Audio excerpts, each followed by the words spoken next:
Good evening, everybody. This is Cinnamon Noir. And this is the Ramen Shaman. Welcome to the finale of Deltarune. This guy again. Because I didn't get enough of him on the last two floors. Yeah.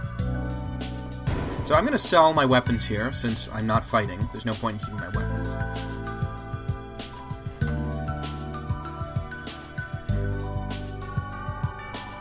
So he's selling us weapons so he can get money to buy weapons to use against us. Does seem a little bit odd. I can think of more productive uses of weapons. Seems like he could just cut out the middleman. Exactly. Literally. Like with an axe.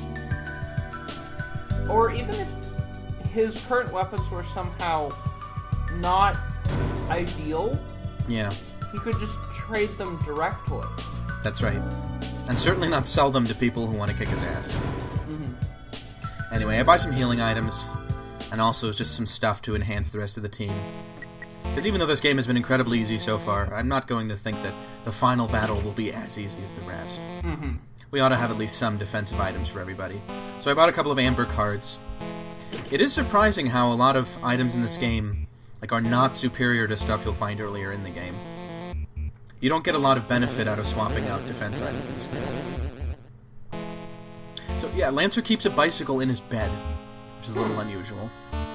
I guess he wants a spare, just in case. Anyway, this is the elevator back. It wasn't working when we were in the bottom floor, but riding this down, now it works. That's just a shortcut. Surprising number of shortcuts in this game, actually, considering how short and linear it is. I guess that's just forward thinking, like someday this is going to be a real game, and maybe you'll want to come back here. So 8 years from now, this will be a really smart move. I did not cheateth. You taketh that back, Ed. Not this guy again. We already fought this guy. Come on, Toby Fox. This is corner cutting. That's the first time I've seen a subtitle, or whatever you call it. Oh, you mean like an indented... Yeah. Subheading. Yeah, I've never seen that in an Undertale game either. It's funny, I didn't even notice that when it was happening. Yeah. And it's just weird that it's the first time he's ever done that. Ooh, Susie's gonna cooperate with Ralsei. Hooray! I agree with this plan. Let's just knock that crown off its head. Angry birds. Pretty much. Yeah, that didn't do much. Also, Ralsei fell off the screen, but fortunately he somehow got back. I was worried for a minute there. I don't know how that knocked the thing 20% off. That's really generous. Mm-hmm. Anyway, but now I'm going to do a better throw and get right on the crown. So this guy is very similar to attacks to what he did earlier. They're just slightly more difficult. But I really like this fight. It's a nice change from the original fight we did at this. And of course you even get to do some things that require reflexes, which is quite rare in this game. Still though, it is a little too quick. I mean, I'm pretty much done with this guy after 3 moves. He's just a sub-boss, of course, so... Bloop. Here we go again. Just keep rolling. Keep rolling. Huh? Oh, yeah, of course you're our friend. That's why you sold us stuff. Great. Not an odd way to go about it, but okay. And to prove he's our friend, he disappears, which is what I wanted the whole time. It's extremely trustworthy. Yes. So here's a throne room that seems remarkably similar to the base at the end of Undertale to me, but, you know.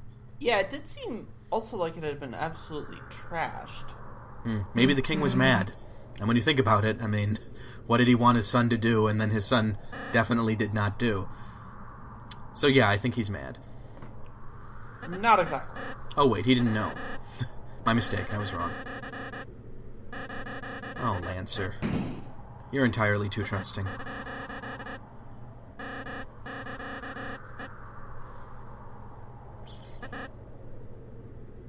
Oh, here we are.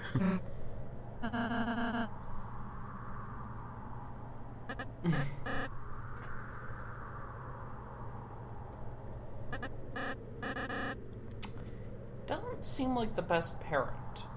No, not really. Oh, that is not true. I mean, we do want to shut down the fountain, but there's other things. Don't want to destroy it. We're trying to shut it off, so yeah, kind of. I mean, just permanently or temporarily? Oh, you jerk. Using your own son as a hostage against us. Yeah, I think you have to... We're gonna take back your world's best dad mug. Yeah. He certainly doesn't need more coffee, I'll say that. Go Lancer! That was a pretty cool move. And it was actually competent, which he's never been before. Ew. Ew! So yeah, he quotes exactly what Lancer said when we first met him, which is, "I'm the bad guy." Only unlike Lancer, he means it. This guy is really bad. And that thing coming out of his chest is gross. Not cool. I don't like his spade-shaped umbilicus. Yeah, it actually does look more like an umbilical cord than what I initially thought, but it's still revolting. Well, Toby Fox was nice enough to place it a little higher than he might otherwise have done. Yeah. So thank you for that, Toby Fox. Or Temmie, whoever drew this one. So, Susie, take a try.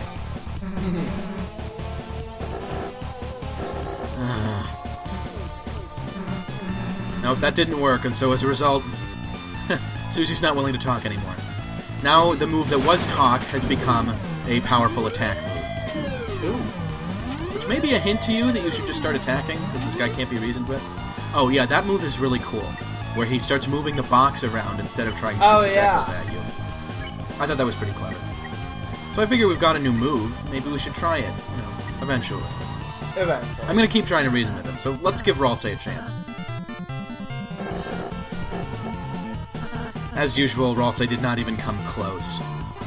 But there was one good thing that came from this, which is Ralsei got a more powerful healing move out of it. Oh, and here we have something that kind of resembles Snake. You have to make sure not to let those crisscrossing lines trap you too closely, or the next one will definitely get you. So yeah, Dual Heal will heal the entire party. Very useful in this. And Root Buster is just a really powerful attack move. So Chris doesn't even get to talk because, Chris has no dialogue at all. The thing was like, whatever you didn't say, it didn't work. Oh, and here's another one of the King's attacks. Which actually reminds me quite a bit of an attack used by Death in Castlevania Portrait of Ruin, oddly enough. Actually, a move used by Death in multiple Castlevania games.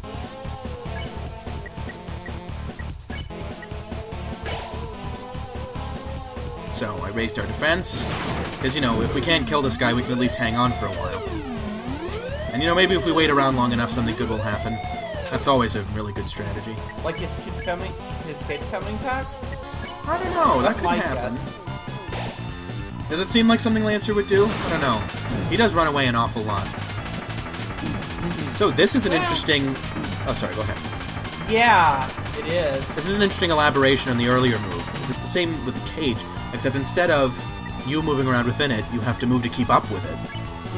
Also, he shows a heart, which is kind of interesting, because, we have a heart. We always have. But his is hollow in the middle. I don't know if you noticed that. It's very Grinchy. And maybe that's evocative of something, I don't know. Are we going in a Kingdom Hearts direction? Maybe. Can't say. Oh, and I finally start using items, because this kind of calls for it. And since it's the final battle, really no point in saving anything. This was a blind playthrough, but I was fairly certain this was the final battle when I played it to this. Yeah. I mean, what else could it be?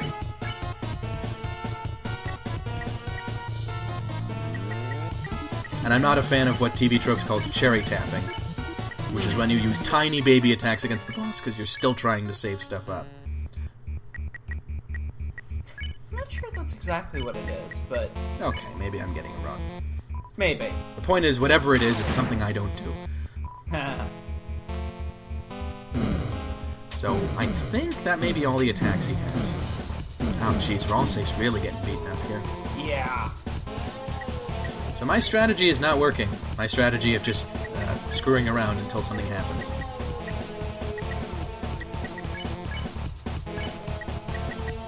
Kind of hoping it'd have better results.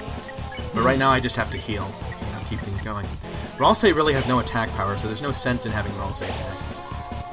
Both Chris and Susie can do a fair bit of damage if you ask them to.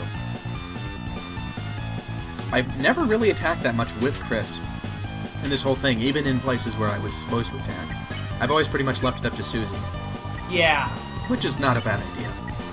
We don't have enough TP to do Root Buster, so I figure let's wait out another turn and see what happens. Oh, and also see what Ralsei can do. I used to think when Ralsei hit people and it was green that he was healing them somehow, because that does seem to fit in with Ralsei's personality. But now I'm starting to think it's just that each character has a different color for the damage they do. But I think it's kind of a bad choice, because then with green damage numbers, I'm really used to that being healing in a lot of games. And not just a graphical decision. Fortunately, with defense raised, he's really not doing a lot of damage. Oh, did you notice, though, that attack got a little more difficult this time, because a bunch of little spades showed up, which would also damage us if we ran into them? I did notice that. Yeah, his attacks get a little more complicated throughout the course of the battle. These things, I think they get longer, like they have longer tails. They seem to be... Maybe it's just my imagination, but they seem to be coming at you more frequently in that particular attack. Yeah, that could be it. Definitely, it's more difficult. I'm not sure entirely where that increased difficulty comes from. But I was failing more often, I know that. Ralsei's just really taking a beating. I can't seem to keep his health up. Yeah. So fortunately we had enough TP to use both a Buster attack and heal Ralsei. And the king keeps talking. So this attack just gets faster, and I think the spades may get a little more densely packed. Actually, though, if you get into a groove, that's one of the easier attacks to avoid, because you can just move left and right. You don't need to move up and down at all, and in fact, it's not even very helpful. If you know the timing... Oh, something's changed. I knew it! I knew it would work if I just tired him out. It's worked against everyone else so far. I also like how his cape just flies away like a little butterfly.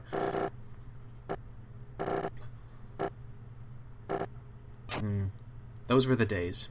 Come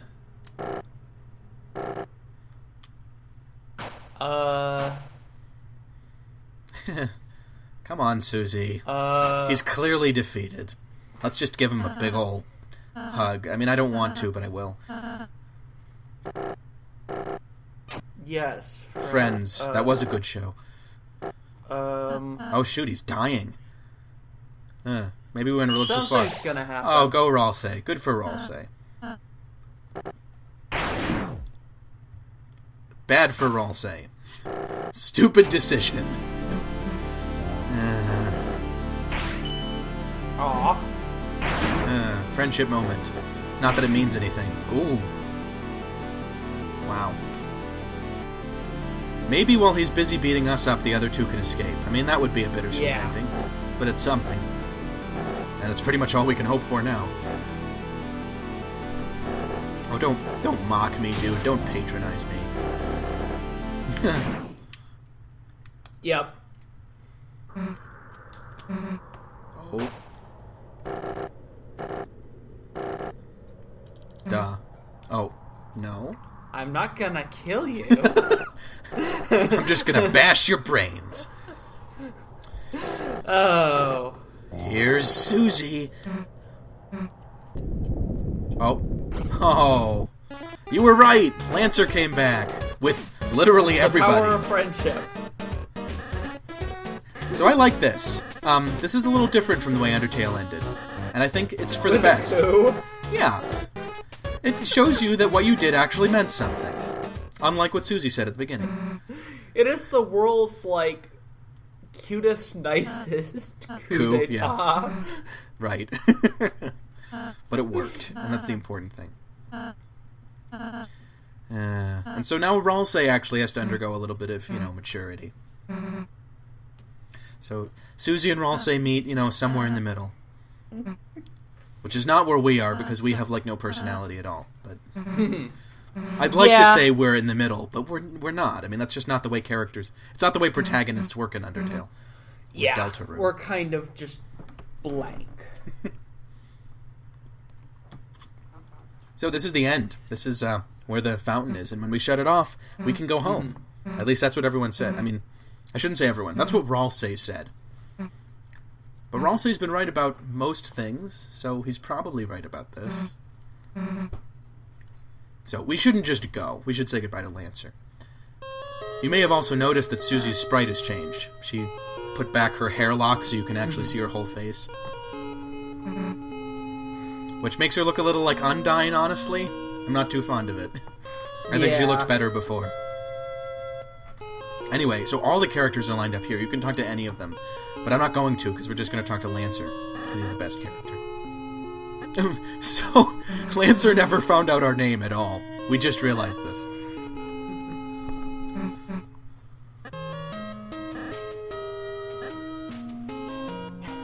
Not bad. Only dads will go to prison. I mean, that's probably going to do something terrible to their population in about 30 years, but whatever. Possibly. Well, who will want to become a dad? Only if...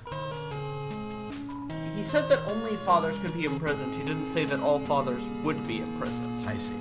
By the way, I love that little line. Did you see it? Where it said, it grew to respect you because you spared it? Or actually, it shrunk to respect you? Oh. Haha. Her. Let's talk to Ralsei, you know.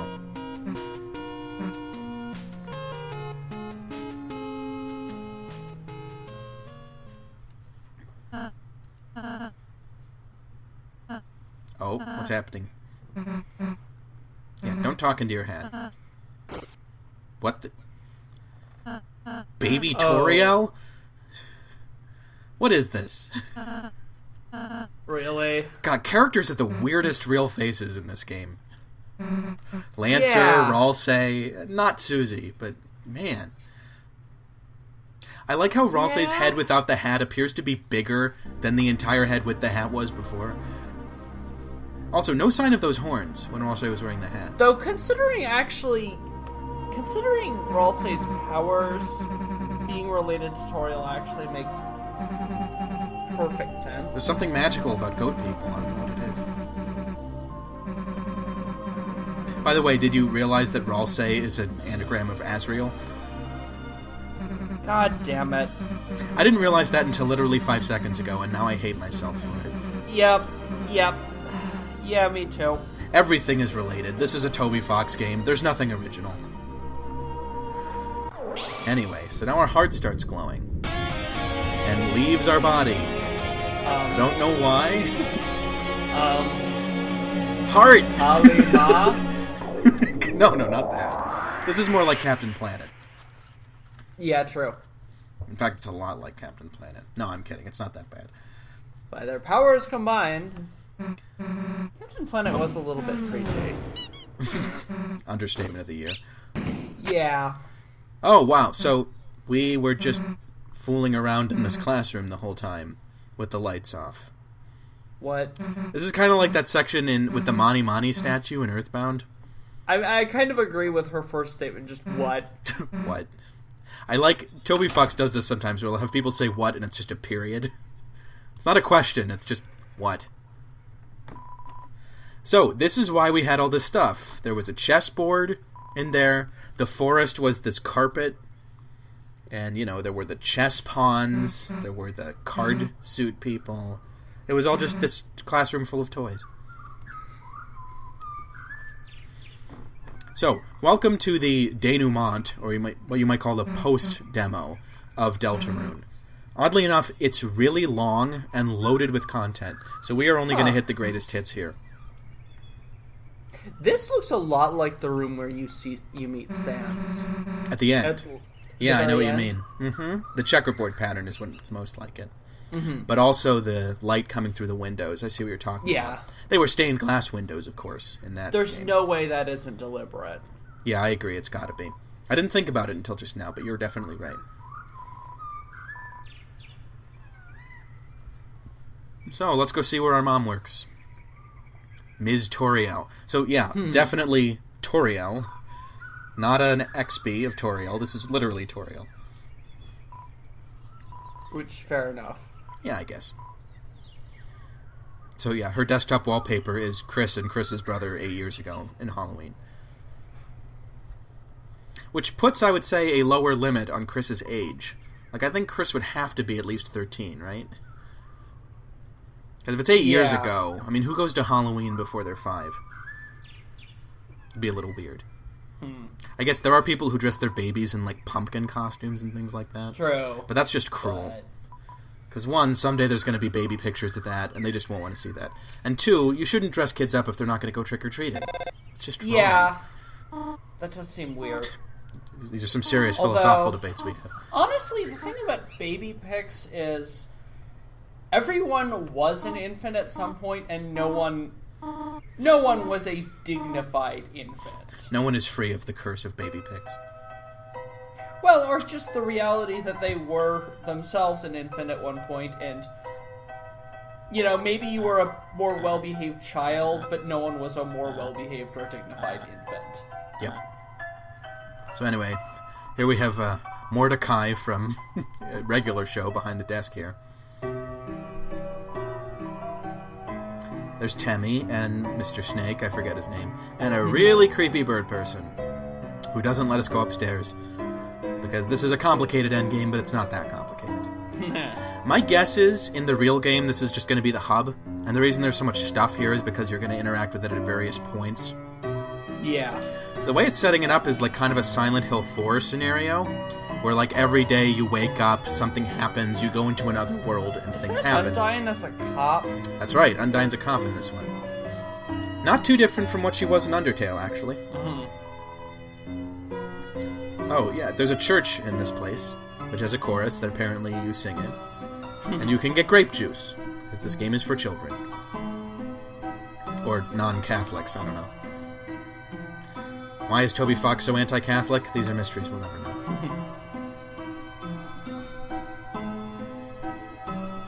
Anyway, above the gate of the cemetery, you will see that weird golden snitch symbol again. It's definitely something very serious in Deltarune, because it's in the symbol of the game. Unless it's just Toby Fox yanking people's chains again, but I think that's unlikely. Here's a weird section of town, where there's no music, and there's just a big...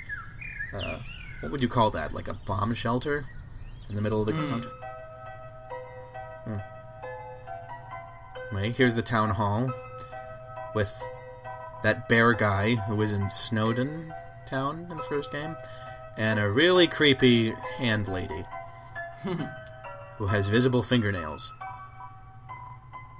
And we can't see the mayor, because the mayor is apparently very busy. Also, why would the mayor just talk to a 13-year-old kid? No That reason. is a good point. So you can go in some of these buildings, others are pretty much off limits. I'm not touching that with a 9-foot pole. Ugh. Never mind, I am. Because there's a piano in here, Okay. and you can play it. It's missing most of the good keys. Yeah. That didn't work. Every key not needed to play chopsticks. Actually, Chopsticks uses up a surprising amount of keys. Oh yeah, I guess it does. It just You need everything except the black keys. the reason chopsticks is easy is because the pattern is so predictable. Yep. By the way, speaking of things that are completely unchanged from Undertale, this is Sans. Like, literally, not an XP, it's Sans.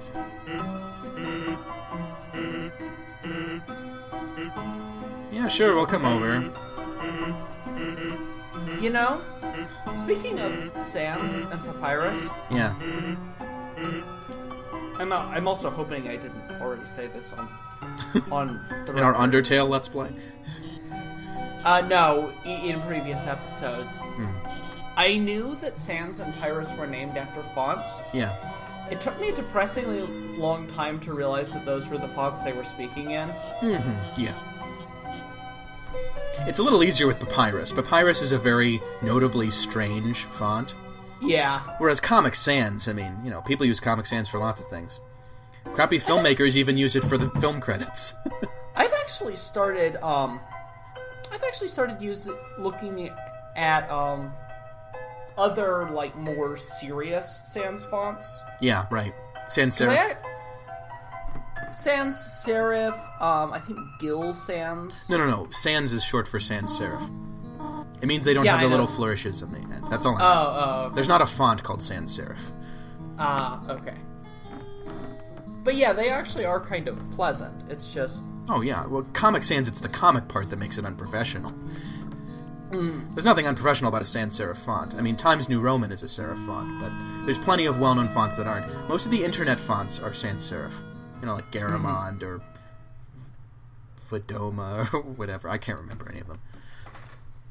Let's just go to bed. It's been a long day. We need some sleep. Yeah, that it has. Whew. Apparently we're not sleeping very well. Whoa. I think I did that once when I was a kid. I was kind of a restless sleeper. I don't remember turning into a zombie after I did it, though. Yeah, I'm not even sure somnambulists look like that. They tend to walk a bit quicker, I believe.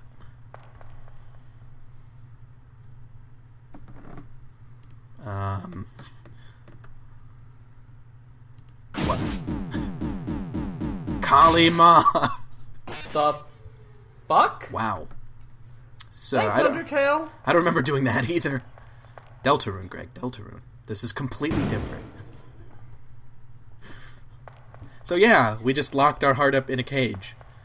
What are we, possessed by the spirit of Susie from 5 hours ago? Mm-hmm. That knife just materialized out of nowhere.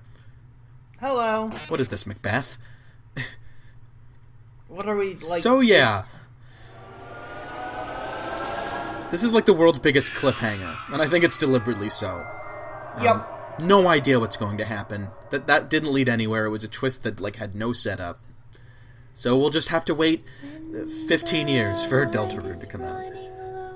And the shadows start to grow, and the places that you Have there ever been spoken words in an Undertale?